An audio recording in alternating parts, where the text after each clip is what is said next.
Hello everyone, my name is Manisha and welcome to my channel L2 Learn with Logic।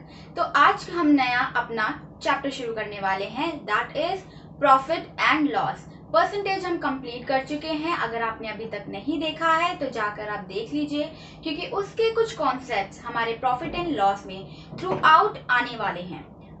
मैं start करती हूँ। मैंने यहाँ पर आपके लिए कॉन्सेप्ट्स लिख दिए हैं जो भी प्रॉफिट एंड लॉस के अंडर आपके एग्जाम में आएंगे। सिर्फ 6 ही कॉन्सेप्ट्स हैं। हाँ, 6 ही हैं। हमको एग्जाम में पता नहीं चलता, हमें लगता है न जाने कितनी चीजें हैं, लेकिन नहीं, ये कुछ 5 चीजें तो हैं प्रॉपर, जिनको आपको करने का तरीका देखना पड़ेगा कि किस तरीके से ये निकलती हैं।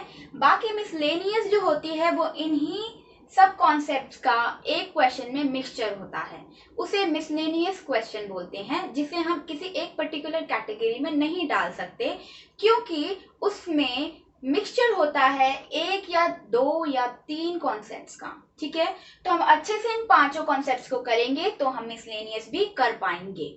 ठीक है, इसमें नॉर्मल अंडरस्टैंडिंग लगती है, selling price, cost price, markup price, ये सब हमें पता होता है। अपनी लाइफ में डे टू डे रूटीन होता है ये हमारा, कुछ सामान खरीदना, कुछ बेचना। ठीक है, प्रॉफिट, लाभ, लॉस, हानि। तो अब हम देखेंगे कि ये क्वेश्चंस में कैसे चल के आएगा। ठीक है, तो सबसे पहले मैं आपको बता दूं, पहला कॉन्सेप्ट आपका रहने वाला है जिसमें कॉस्ट प्राइस, सीपी डिनोट करेगा कॉस्ट प्राइस को, एसपी डिनोट करेगा सेलिंग प्राइस को, एमपी डिनोट करेगा मार्क प्राइस को। ठीक है, मैं सबका मतलब बताऊंगी कि ये चीजें होती क्या हैं। ठीक है, फिर आता है प्रॉफिट परसेंटेज क्या होता है, डिस्काउंट परसेंटेज क्या होता है, मार्कअप परसेंटेज क्या होता है, ये सब हम इसमें पढ़ेंगे। आज के लेक्चर में हम पॉइंट 1 कवर करेंगे। देन सेकेंड आता है कि कुछ क्वेश्चंस होते हैं जिसमें बताया जाता है so and so article. Article मतलब वो न्यूज़पेपर वाला आर्टिकल नहीं, आर्टिकल मतलब कुछ भी सामान। ठीक है, फ्रूट्स, पेन्स, बुक, इन सब क्वांटिटीज को आर्टिकल नाम से डिनोट किया जाता है। तो कॉस्ट प्राइस इज सेम, कुछ आर्टिकल्स होंगे जिनका कॉस्ट प्राइस सेम होगा। ठीक है, फिर हमसे पूछा जाएगा कि ओवरऑल परसेंटेज ऑफ प्रॉफिट या ओवरऑल परसेंटेज ऑफ लॉस क्या है। सेकेंड आ जाएगा जिसमें सो एंड सो आर्टिकल्स का सेलिंग प्राइस सेम होगा, तो उसमें overall profit percentage and loss percentage कैसे निकालेंगे वो सीखेंगे। थर्ड आता है, ये मैंने लिखा है cost price plus profit is equal to selling price. हमको सबको पता है ये होता है, अगर लॉस है तो माइनस लगा देते हैं, ये भी हम सभी पता है। पर ये है क्या चीज, ये है जो भी हमारा प्रॉफिट हो, सेलिंग प्राइस हो या कॉस्ट प्राइस हो, कुछ भी हो, ये एक दूसरे के टर्म्स में दे दिए जाते हैं। For example, cost price of 12 articles, ठीक है, is equals to selling price of 15 articles. यहां से हम कुछ कॉस्ट प्राइस और सेलिंग प्राइस का रेशियो निकालकर प्रॉफिट निकालते हैं। या फिर आपको बोल दिया जाएगा profit is equals to cost price of 12 articles, या फिर profit is equals to selling price of 8 articles. इन सब से हम कुछ रिलेशन डेवलप करेंगे जिसके साथ हम प्रॉफिट की तरफ बढ़ेंगे। ठीक है, ऐसे ही लॉस के साथ को इंक्लूड करके भी होगा। ठीक है, फिर आता है डिस्काउंट। डिस्काउंट सबको पता है, सेल, अब हम शॉपिंग करते हैं, डिस्काउंट लेते हैं, जो भी हमें प्राइस दिखता है उससे हम कुछ कम पर खरीद कर लेकर आते हैं। डिस्काउंट का कॉन्सेप्ट करेंगे, उसके अंदर फ्री का कॉन्सेप्ट करेंगे कि 4 शर्ट पर 1 शर्ट फ्री हुई तो कितना डिस्काउंट हुआ। सक्सेसिव डिस्काउंट करेंगे कि एक डिस्काउंट 10% का, फिर 20% का डिस्काउंट हो तो ये सक्सेसिव डिस्काउंट कितने का हुआ।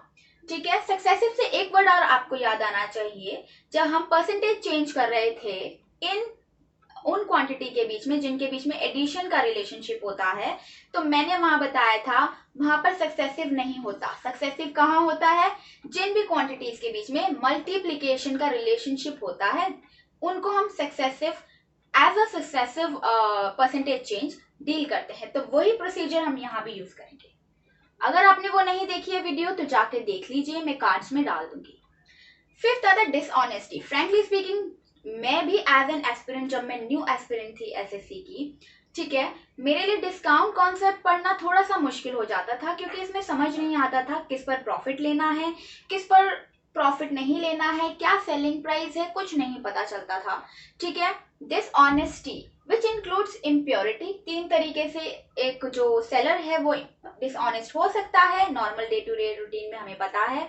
या तो वो अपने सामान में कुछ इम्प्योरिटी डाल देगा, जैसे दूध में पानी मिलाना, दाल में कंकड़ मिलाना, या फिर हमें कहेगा हमें 1 किलो का दिया है और असल में 800 ही ग्राम देगा।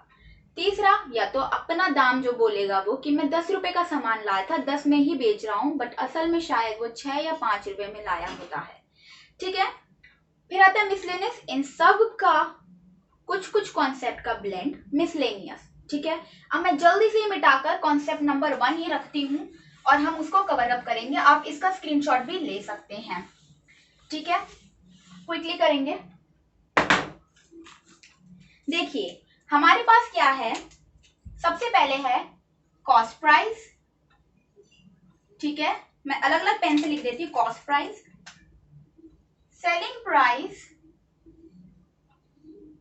And mark price. अब मार्क प्राइस क्या होता है, सेलिंग प्राइस क्या होता है, कॉस्ट प्राइस क्या होता है। देखिए आप सभी को पता है, जिस भी मूल्य पर, जिस भी कॉस्ट पर, जिस भी प्राइस पर हम सामान खरीदते हैं वो कॉस्ट प्राइस होता है। ठीक है, जिस भी सामान, जितने भी रुपए में खरीद होती है दैट इज कॉस्ट प्राइस।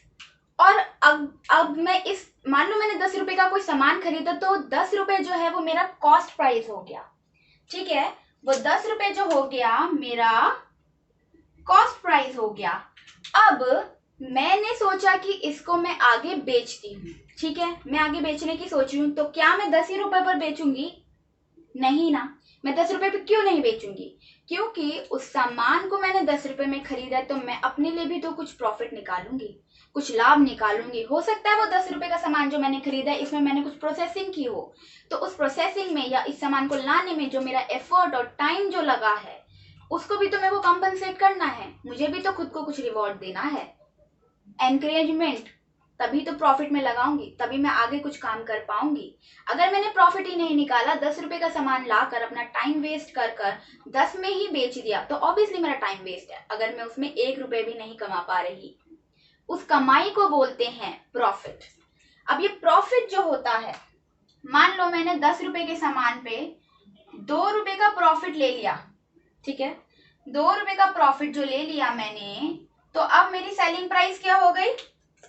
अब मैं उसे बेच रही हूं 12 रुपए पे। अब ये जो 12 रुपए है ये हमारा बेचने का प्राइस होता है, जिसे हम बोलते हैं सेलिंग प्राइस।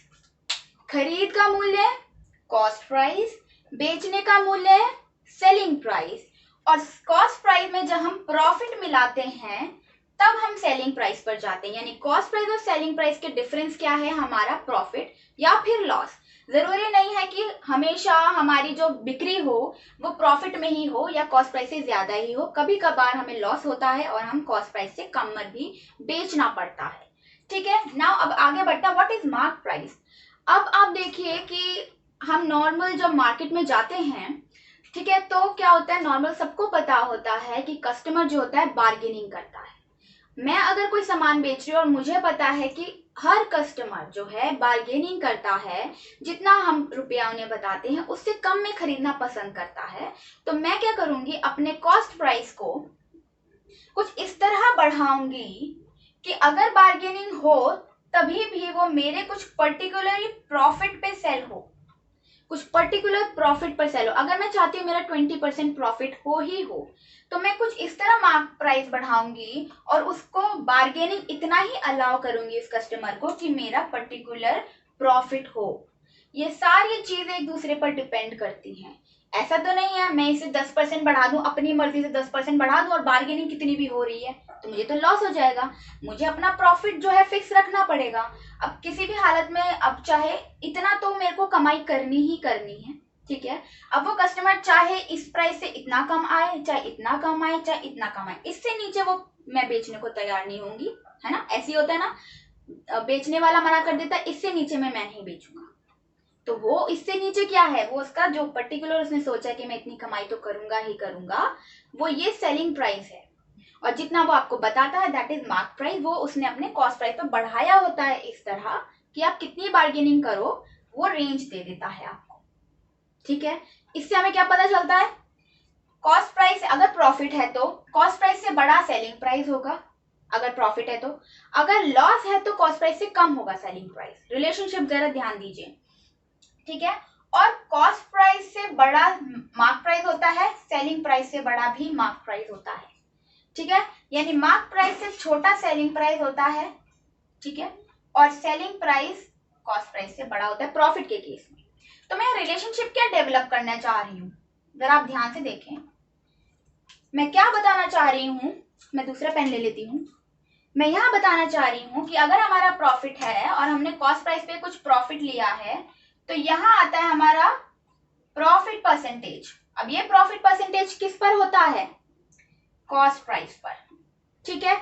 अब जो हमने कॉस्ट प्राइस को इस तरह बढ़ाया कि ये मार्क प्राइस बन जाए, तो इस परसेंटेज को ये क्या बोलेंगे हम, इसको बोलते हैं मार्कअप परसेंटेज। ये ना मार्कअप परसेंटेज, कॉस्ट प्राइस और मार्क प्राइस का रिलेशनशिप, ठीक है। तो ये मार्कअप प्राइस किस पर होता है, ये मार्कअप प्राइस भी कॉस्ट प्राइस पर होता है, ठीक है। जो जिस पे हम सामान खरीद रहे हैं उसी हिसाब से तो हम बेचेंगे या फिर हम अपना प्राइस बढ़ाकर दिखाएंगे, लिस्ट प्राइस। आपने मॉल्स में देखा होगा, आपको एक प्राइस टैग मिलता है, दैट इज, मॉल में तो फिक्स प्राइस होता है, बट कई जगह होता है आपको फिर डिस्काउंट ऑफर करते हैं। वो जो डिस्काउंट ऑफर करते हैं that is this discount percentage, और डिस्काउंट परसेंटेज होता है मार्क प्राइस पे। आपको 200 का सामान दिख रहा है तो उसमें 10% आपको उसमें से डिस्काउंट देंगे, 200 के 10% पे, कॉस्ट प्राइस पे नहीं। जब मार्क प्राइस हो जाता है तो कॉस्ट प्राइस का काम खत्म हो जाता है। तो हमने क्या सीखा, प्रॉफिट परसेंटेज जो है हमारा कॉस्ट प्राइस पे होता है, और रिलेशनशिप किसकी देता है, selling price and cost price की, ठीक है। यानी कि ये लिख लेना, ये इंपॉर्टेंट है, प्रॉफिट परसेंटेज के लिए हमें cost price and selling price का रेशियो चाहिए होता है। इन्हीं से, रेशियो से ही डील करेंगे, फ्रैक्शन से ही डील करेंगे, याद रखना, ठीक है। सेकेंड ऑफ ऑल, ये परसेंटेज या फिर लॉस परसेंटेज, ठीक है, प्रॉफिट या लॉस। मार्कअप परसेंटेज के लिए आपको जो रिलेशनशिप चाहिए वो चाहिए कॉस्ट प्राइस और मार्क प्राइस का, ठीक है। डिस्काउंट परसेंटेज के लिए जो आपको रिलेशनशिप चाहिए वो है सेलिंग प्राइस और मार्क प्राइस का। अब आप मेरी बात ध्यान से सुनेंगे, इसमें जैसे मैंने लिख दिया cost price is to selling price, अब आप इसका उल्टा भी कर सकते हैं, selling price is to cost price. Main मतलब है प्रॉफिट परसेंटेज चाहिए किसी भी क्वेश्चन में, किसी भी क्वेश्चन में प्रॉफिट परसेंटेज या लॉस परसेंटेज चाहिए तो आपको कॉस्ट प्राइस और सेलिंग प्राइस का कम से कम तो रेशियो तो पता ही होना चाहिए, अगर रुपीज नहीं पता तो माइंडेड, ठीक है। परसेंटेज या रेशियो या अमाउंट, कम से कम रेशियो तो पता ही। मार्क प्राइस जानना है तो कम से कम कॉस्ट प्राइस या मार्क प्राइस तो पता ही हो इनका रेशियो। डिस्काउंट चाहिए तो सेलिंग प्राइस और मार्क प्राइस का कम से कम रेशियो तो पता हो, हम परसेंटेज निकाल लेंगे, ठीक है। अब बात आती है कि ये चीज प्रोसीजर किस तरह चल रहा है। अगर मैंने जो एरोज डाले हैं उन्हें ध्यान से देखो, it is a successive procedure. हालांकि स्टेप में वो बोल सकते हैं क्वेश्चन में कॉस्ट प्राइस को इतना बढ़ाया, इतना डिस्काउंट दिया, तो फिर हम कैसे मार्क प्राइस पर पहुंचेंगे। हमने ये सीखा था ना, फ्रैक्शन को रेसिप्रोकेट कर देते हैं।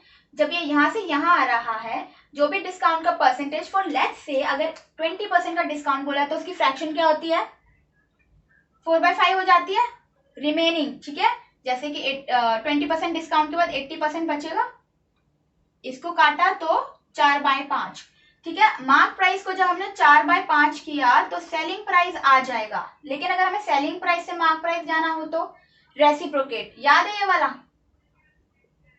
5/4 करेंगे तो मार्क प्राइस आ जाएगा, ठीक है। ये सीन है, तो ये एक चेन बन जाती है डायरेक्ट परसेंटेज पता होने से, ठीक है। इसे मैं मिटा देती हूँ, अभी मैंने सिर्फ समझाने के लिए बताया है, ठीक है। अब क्या है, ये एक प्रोसीजर है, ठीक है। अब मैं परसेंटेज में दिखाती हूँ आपको कि ये किस तरीके से चल रहा है, ठीक है। अब ये इक्वेशन तो बन गई है, इसमें क्या है ना, आपको कुछ भी दे देंगे। लेट्स से अगर आपको सेलिंग प्राइस और कॉस्ट प्राइस दिया है, सेलिंग प्राइस और कॉस्ट प्राइस दिया और आपसे प्रॉफिट या लॉस का परसेंटेज पूछ लेंगे, या मार्क प्राइस सेलिंग प्राइस दिया है है तो आपको डिस्काउंट का परसेंटेज पूछ लेंगे, कॉस्ट प्राइस और मार्क प्राइस पूछा है तो मार्क का परसेंटेज पूछ लेंगे। लेकिन अगर आपको सिर्फ डिस्काउंट परसेंटेज दिया हो और मार्क का परसेंटेज दिया हो तो क्या आप प्रॉफिट परसेंटेज निकाल सकते हो? डेफिनेटली निकाल सकते हो, ठीक है, डेफिनेटली निकाल सकते हो। या फिर अगर आपको प्रॉफिट परसेंटेज और डिस्काउंट परसेंटेज दे दिया जाए तो क्या आप मार्क प्राइस निकाल सकते हो? यस, निकाल सकते हैं, क्योंकि it is in a chain. For example मैं एक छोटा सा एग्जाम्पल आपको देती हूँ। फॉर एग्जाम्पल अगर आपने जो प्रॉफिट परसेंटेज है वो आपका 10% है, ठीक है, यहाँ सेलिंग प्राइस तक पहुंच गए, एंड आपको जो डिस्काउंट मिला हुआ है वो मिला हुआ है 20% का, ठीक है, जो डिस्काउंट मिला हुआ है दैट इज 20%। तो मैं मार्कअप परसेंटेज आपको निकाल के दिखाती हूँ कैसे होगा। अब ये तो रिवर्स में इधर जा रहा है और इधर आ रहा है, मैं इसको एक चेन बना देती हूँ। कॉस्ट प्राइस से मार्क प्राइस तक आएंगे। अब पहले तो मैं लिख के बताती हूँ। नॉर्मली कॉस्ट प्राइस को जब मैंने 10% इंक्रीज किया उसकी फ्रैक्शन क्या होती है 11/10, ठीक है। 20% डिस्काउंट की फ्रैक्शन अभी मैंने बताई थी 4/5, ऐसे नहीं आ रही तो 80/100 4/5। अगर हम मार्क प्राइस को 4/5 से इंटू करेंगे तो सेलिंग प्राइस आएगा, और अगर हम सेलिंग प्राइस को उसके रेसिप्रोकल यानी 5/4 से मल्टीप्लाई करेंगे तो मार्क प्राइस आ जाएगा। यानी कि एक चेन बनाई मैंने, मार्क प्राइस आ जाएगा, इज इक्वल्स टू ये आ गया हमारा मार्क प्राइस। मार्कअप परसेंटेज के लिए क्या चाहिए था? Selling price and mark price. इसका मैं रेशियो निकाल देती हूँ, या तो इसे यहां ले आओ या तो इसे वहां ले आओ। मैं क्या करती हूँ, इसको यहां ले जाती हूँ, ठीक है, कुछ भी करो, मैंने कॉस्ट प्राइस नीचे लेके आ गया, ठीक है। 5 2 कितना हो गया, ये आ गया मार्कअप 11/8, मतलब ये मार्क प्राइस हो गया, ये कॉस्ट प्राइस हो गया। तो कितना ज्यादा है मार्कअप, कितना ज्यादा है 3 ज्यादा है, कितने पर, कॉस्ट प्राइस 8 पर। इसकी फ्रैक्शन का परसेंटेज क्या था 37.5% आपका मार्क प्राइस आ गया, मार्कअप परसेंटेज, ठीक है। It is in the change, हाँ चेन, हम सब कुछ अपने चेन में लेकर आएंगे। नाउ अब मैंने मार्क प्राइस का बताया, अब मैं बताती हूँ आपको कि जैसे कि प्रॉफिट परसेंटेज पे देखते हैं, ठीक है। मैंने आपको बोला कि ये जो डिस्काउंट है दैट इज 10% का डिस्काउंट है, मार्कअप परसेंटेज आपका 30% है, ठीक है। अब ये तो सीधी एक चेंज जा रही है, इसमें कोई चेंज नहीं करेंगे हम। कॉस्ट प्राइस जो है आपका 30% इंक्रीज हुआ 13/10 इंटू, फिर जब मार्क प्राइस, ये मार्क प्राइस बन गया। मार्क प्राइस को जब हमने 10% डिस्काउंट यानी 9/10 किया तो हमारा सेलिंग प्राइस बन गया, ठीक है। आ गए कॉस्ट प्राइस से सेलिंग प्राइस तक, ओके। अब प्रॉफिट परसेंटेज के लिए क्या है, मैं कॉस्ट प्राइस को ना इधर डाल देती हूँ, अब सिर्फ इधर इधर देखो, ठीक है, बाकी सब कुछ भूल जाओ। अब जो है ये परसेंटेज निकालना, नीचे 100 तो आ ही गया, पर 100 अब हमें काटा पीटी करने की जरूरत नहीं है। 13 9 117, कितना प्रॉफिट हो गया 100 पर 17% का प्रॉफिट हो गया। Profit percentage is 17%। देख रहे हो, फ्रैक्शंस अगर आपने नहीं किए तो जाके मेरा वो चैप्टर देख लो अच्छे से, वो भी मैं कार्ड्स में डाल दूंगी, ठीक है। ये हो गया। अब हमने क्या निकाल लिया, प्रॉफिट परसेंटेज निकाल लिया। लेट्स से अब हम डिस्काउंट का अगर परसेंटेज निकालना चाहे तो कैसे होगा, ठीक है। अगर मैंने आपको दे दिया कि प्रॉफिट हो गया है 50%, मार्कअप किया था मैंने आपका मार्कअप किया था, सॉरी इसे मैं कर लेती हूँ 20% और मार्कअप मैं ले लेती हूँ 50%, ठीक है। अब ये कैसे जा रही है, ये तो इधर जा रहा है और ये इधर जा रहा है, कोई चेन तो नहीं बन रही। अब इधर तक आने के लिए चेन में क्या बनाऊंगी, ये, तो इसका जो रिवर्स करना पड़ेगा। जब 20% प्रॉफिट होता है उसका फ्रैक्शन होता है 6/5, इसका रेसिप्रोकेट करेंगे तो उल्टा जाने के लिए 5/6 से इसे मल्टीप्लाई करेंगे सेलिंग प्राइस को, ठीक है। यानी सेलिंग प्राइस से हम अपनी चेन स्टार्ट करेंगे, उसको 5/6 किया तो ये आ गया कॉस्ट प्राइस, ठीक है। अब इसको 50% इंक्रीज किया 3/2, 50% का 50% इंक्रीज 150 पर 100, थर्ड 3 और 2 3/2, ठीक है। कहां तक पहुंच गए, अब हम पहुंच गए अपने मार्क प्राइस तक। सेलिंग प्राइस और मार्क प्राइस का जब हमें रेशियो मिलता है तो डिस्काउंट होता है। सेलिंग प्राइस उठा के मैंने यहां लिख दिया, क्या रेशियो आ गया 3 2 ये क्या आ गया 5/4, ठीक है, 5 हो गया मार्क प्राइस, 4 हो गया सेलिंग प्राइस। कितना डिस्काउंट हो गया? डिस्काउंट के लिए क्या होता है? मार्क प्राइस पे ध्यान देना, जो नीचे होता है उस पे नहीं। मैंने बोला ना, चाहे ये दिया हो चाहे mark price to selling price दिया हो, डिस्काउंट निकलेगा मार्क प्राइस पर। ये ध्यान रखना, डिस्काउंट किस पर होगा, प्रॉफिट किस पर होगा, मार्कअप किस पर होगा। दो चीजें, मार्कअप और प्रॉफिट और लॉस कॉस्ट प्राइस पर होता है। डिस्काउंट सिर्फ मार्क प्राइस पे होता है, सेलिंग प्राइस का बेस कुछ नहीं होता।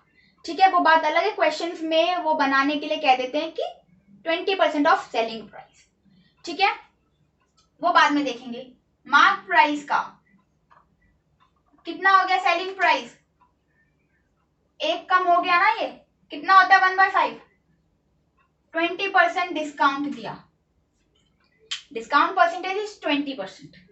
तो ये रिलेशनशिप है जो मैं आपको बताना चाह रही थी, cost price, selling price, mark price में। समराइज में अगर करूं तो सिर्फ अगर हमसे क्वेश्चन में पूछा जा रहा है प्रॉफिट परसेंटेज, तो हम कैसे ना कैसे करके कोई भी क्वांटिटीज अगर दी हैं, कॉस्ट प्राइस और सेलिंग प्राइस के रेशियो तक लेकर आएंगे अपनी अंडरस्टैंडिंग के थ्रू। और अगर हमसे पूछा जा रहा है डिस्काउंट परसेंटेज, तो कैसे भी करके सेलिंग प्राइस और मार्क प्राइस तक हम पहुंचेंगे, उनके रिलेशनशिप तक। और कैसे ना कैसे अगर करके अगर मार्क का परसेंटेज हमसे पूछा गया है, तो हम कॉस्ट प्राइस और मार्क प्राइस के रेशियो तक पहुंचेंगे। और वाइस वर्सा, अगर हमें परसेंटेज में दिया गया है तो हम ये क्वांटिटीज भी निकाल सकते हैं, अगर क्वांटिटीज दी गई हैं तो इनकी परसेंटेज तक भी पहुंच सकते हैं। आज की क्लास में इतना ही एक्सप्लेन करूंगी। नेक्स्ट क्लास में मैं आपसे थोड़ी और प्रैक्टिस करवाऊंगी इन क्वेश्चंस के ऊपर। ठीक है, थैंक यू फॉर वॉचिंग। अगर आपने यहाँ तक देख लिया और आपको मेरी वीडियो कुछ पसंद आई है, कुछ इन्फॉर्मेटिव लगी है, कुछ न्यू लगी है, तो प्लीज सब्सक्राइब कीजिएगा, लाइक कीजिएगा, कमेंट कीजिएगा और अपने स्टडी ग्रुप में शेयर भी करना, ज्यादा से ज्यादा बच्चों तक पहुंचाना ताकि उनको भी हेल्प हो सके। Thank you for watching.